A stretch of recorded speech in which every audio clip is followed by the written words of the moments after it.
a motherfucker, then you die. So I don't wanna hear no one bitch or cry about how hard or how tough life is. The one said it was easy, so stop being a bitch. I gotta live by L-E-S-O-G, NYHC, L-E-S-O-G. I was still playing in the Stimulators. I went to Ireland. That whole thing influenced me a lot, and I knew I had to go a different direction. It was just a different time. Stimulators music was a lot more happy, just poppy, punky. It was like Rizillos meets Generation X meets, you know, a little bit heavier punk rock. It was punk pop. It wasn't punch your face. It wasn't jump off the stage. It wasn't. And I was starting to get to that age, you know, and like also just from the life I was living, my neighborhood, everything else, just the intensity of my life. I had to write some. I had new sounds that were happening, you know, bands like Discharge, all these things were Minor Threat, Bad Brains. So I was like, I have to quit the Stimulators. I have to fucking, I have this thing that I have to do. I came up with the name. My friend, this dude Mugger, who used to roadie for Black Flag, me and him were on 12th Street, where UXA was staying at the time. We were hanging out at UXA's place, and we were trying to think of a name for a band that me and him were wanting to start, and he came up with the Cavemen and the Ape Men and the Neanderthals and all kinds of dumb shit, and I came up with the CRO-MAGs, which was an abbreviation of Cro-Magnon, which, the more I thought about it, was just a perfect name. Because, I mean, you know, modern man, primitive man, you know, the similarities are so, you know, it seems like as advanced as we've become, we're still such a primitive being. It's still all about power and control. Cro-Magnon man was like one of the first primitive men to like do cave paintings and create artwork and stuff. And today, art is just like, you know, man has its mirror reflection of itself, except we're like a technological society. So it's like, to me, it was like perfect. It was like, this is a perfect name for where we're at in the world today. And then, you know, Age of Quarrel, all that stuff, it tied in. It was meant to be. None of the original lineups I had really wound up panning out. I played with drummer from Crucial Truth, played with us for a little while, Dave Hahn from The Mad, Dave Stein, all those guys. None of that worked out. I wound up hitchhiking out west for a little while, learned how to play my bass a little better. Came back to New York, started playing in MOI with John and Doug from Kraut and Nunzio from Antidote. Like, we had all been a part of the scene back then, and I had been working on the CRO-MAGs. We were all doing a lot of stuff. I started playing with Murphy's Law. Well, we started Murphy's Law around that time, and that was a great time, a lot of fun, great band. But that really wasn't it yet. That, to me, I wasn't there yet. What I wanted to do was more serious, more aggressive, more brutal, a musical onslaught. A friend of mine, Paul Dordal, was like one of the early New York Skins. He was friends with this kid, Paris. Well, at the time, he was friends with this kid, Kevin.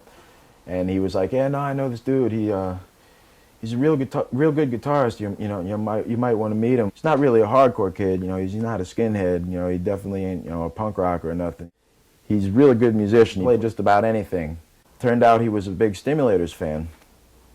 So we immediately had that common ground. He had seen me play a lot of times. He was a fan of mine. He was really psyched to play in a band with me. He was my biggest fan. And he was a really good guitarist. It all came together really quick. We had really good chemistry. I mean, I had already written a handful of songs like, you know, Do Unto Others, Don't Tread on Me, 5 or 6 other tunes, and then when we got together, we started coming together with things like World Peace, Show You No Mercy, Malfunction.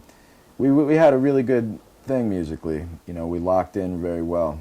The fact that I'm a drummer originally helped too, because I play bass like a drummer, so we really locked in our rhythm section. Me and him became really tight, and we practiced for a while. I couldn't get a whole thing going. We didn't know who to get on drums, so I'd fill in on drums, and we'd have other people come in and play bass. Todd Youth came and practiced on bass with us a couple times.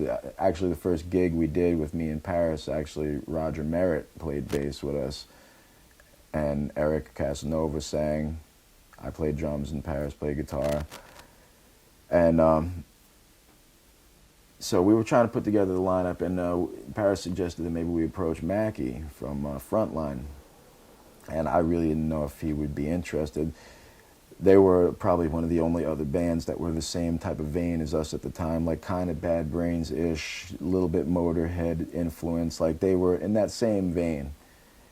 These guys were from the West Side, though. It was like they were all the way from the West Side. We were from the East Side.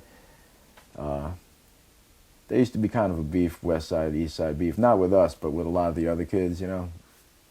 And so anyway, so Mackie was down. He was like one of the only drummers back then that was like, you know, I was a good drummer. There wasn't too many good drummers on the hardcore scene in New York. It's like you had drummers like Ray Bees, and who was like, you know, not really the greatest. But I'll say this much: Ray did invent the blast beat, though, that is now so huge in metal. That was because that was all he could do. You know, if you listen to the first Agnostic Front single, it's got metal blast beats all over it. But anyway, so Mackie joined the band. Then it was me, Paris, Mackie, and my best friend Eric Casanova. I'd grown up with him. He was like, I guess, the second or third skinhead in New York. And, you know, me and Eric were like probably 13, 14. I was like 14, he was 13. Paris was probably like 17, whatever. We were all pretty fucking young. Mackie was probably the oldest one. And so this became the band. This was the band that started gigging and playing the Age of Quarrel music. That was how the band got tight, was that lineup, gigging as that group.